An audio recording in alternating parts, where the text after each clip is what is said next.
From the vast reaches of the Mongolian steppe, an army of over 100,000 men swept aside all resistance, claiming territories that spanned continents. Their leader, Genghis Khan, proclaimed his life's ambition was to unite the world under one empire. Having conquered the East, the Mongols turned their attention to the West, where they would come face to face with some of the greatest armies of medieval Europe. Would Genghis Khan's legendary warriors finally meet their match?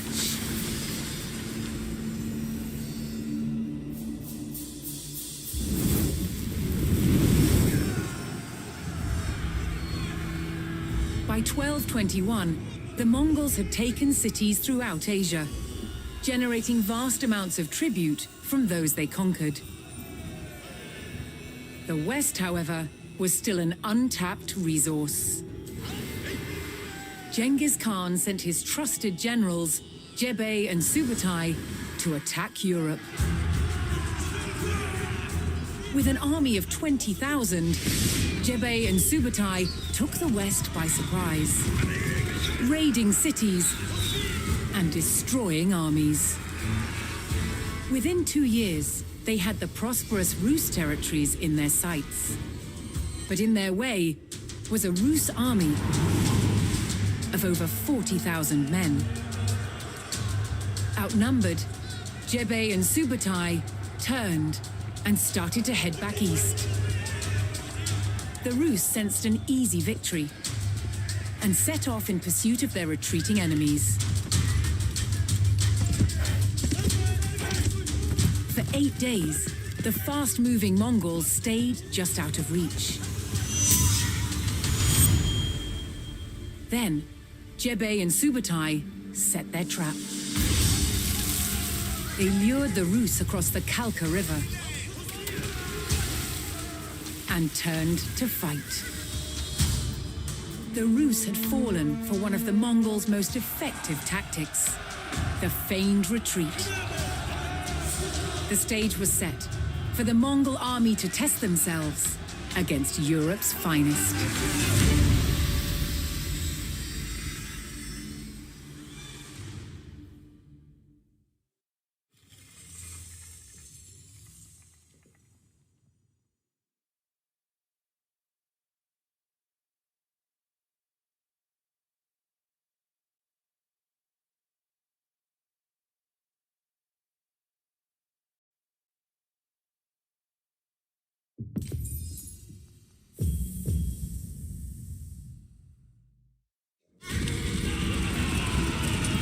The Mongols charged across the European plains, with the fatigued Rus army in close pursuit.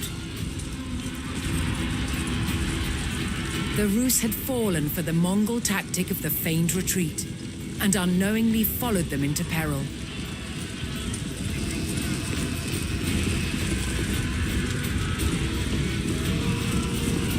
The Mongol general sprung his trap on the enemy scouts.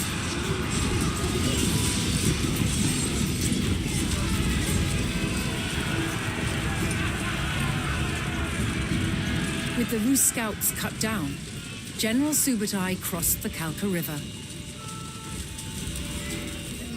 Here, he would stage a full-scale ambush on the vast Rus army.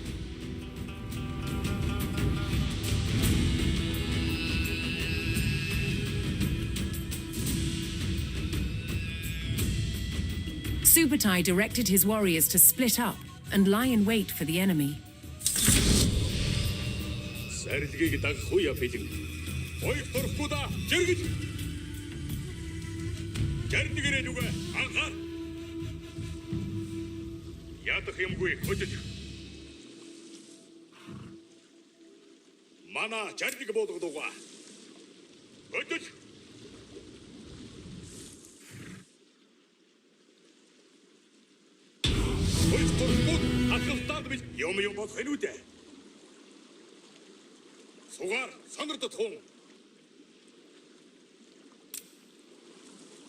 Жардыг ёсоор болсон.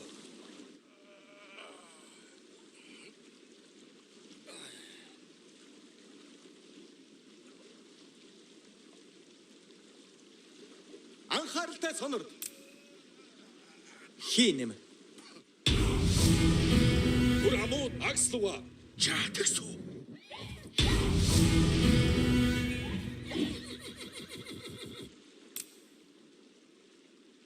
For Subutai's strategy to be effective, he needed to spring his trap before the Rus recovered from their long pursuit.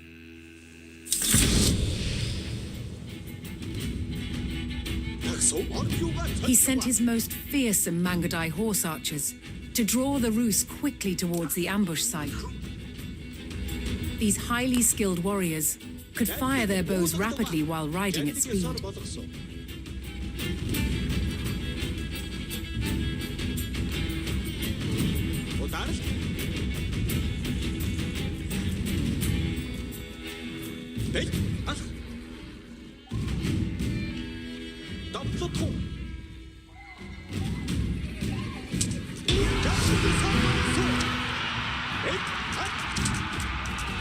The Mongol provocation was effective, and the Rus hastily pursued.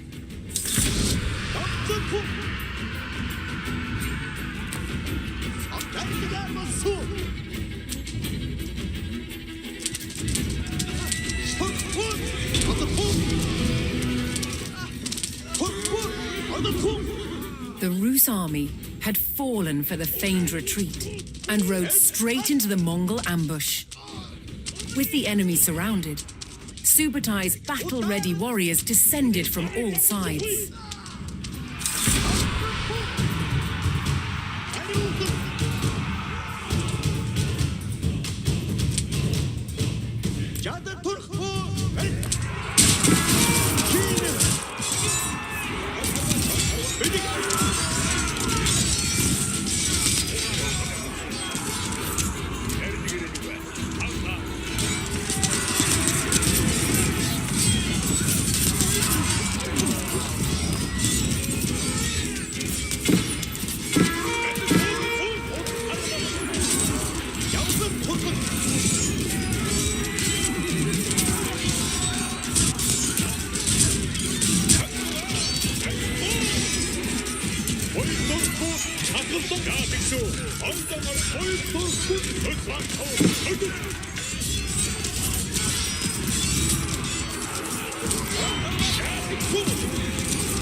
The Mongol ambush was devastating, and Rus numbers were reduced to a few desperate stragglers.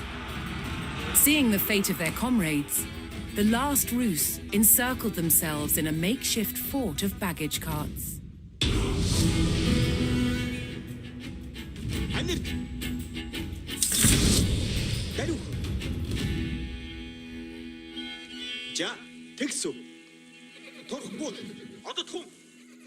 Жардгаар болсон. Бэл алх. Хийнэм. Ударалт. Дарух. Ман авсу.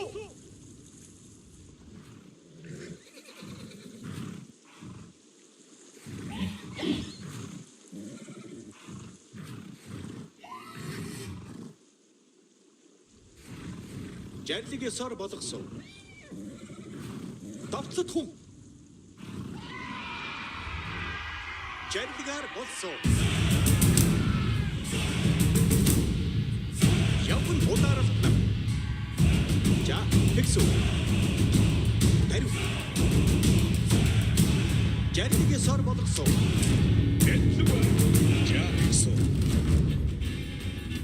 Баринда. Жарлагыг тагсуу. Сонирхолтой.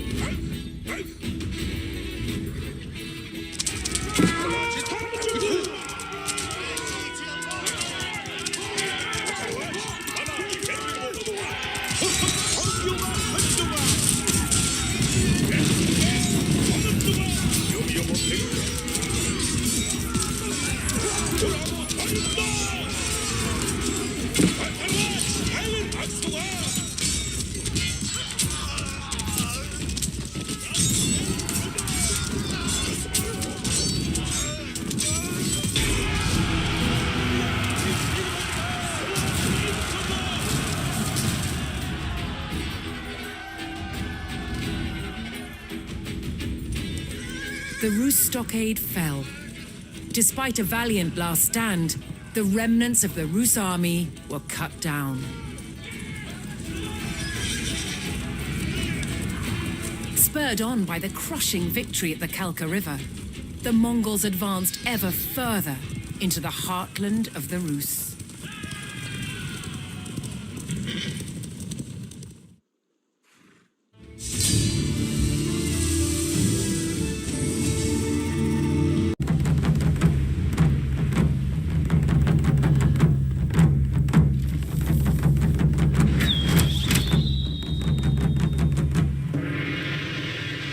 In the noise and confusion of battle, communications were vital.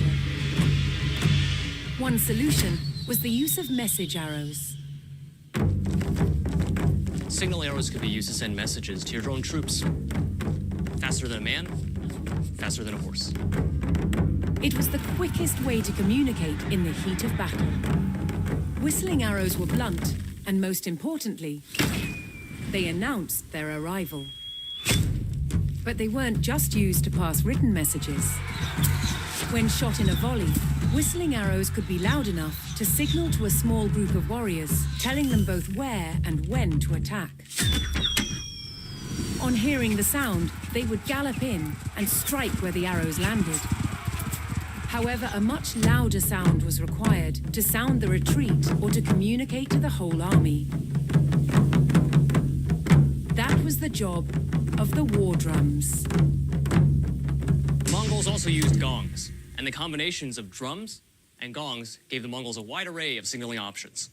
We do not know the exact rhythms they used, but basic commands could be conveyed with different percussive patterns. They enabled the Mongols to communicate with their own forces and strike fear into the enemy. They were the heartbeat of the Mongol army.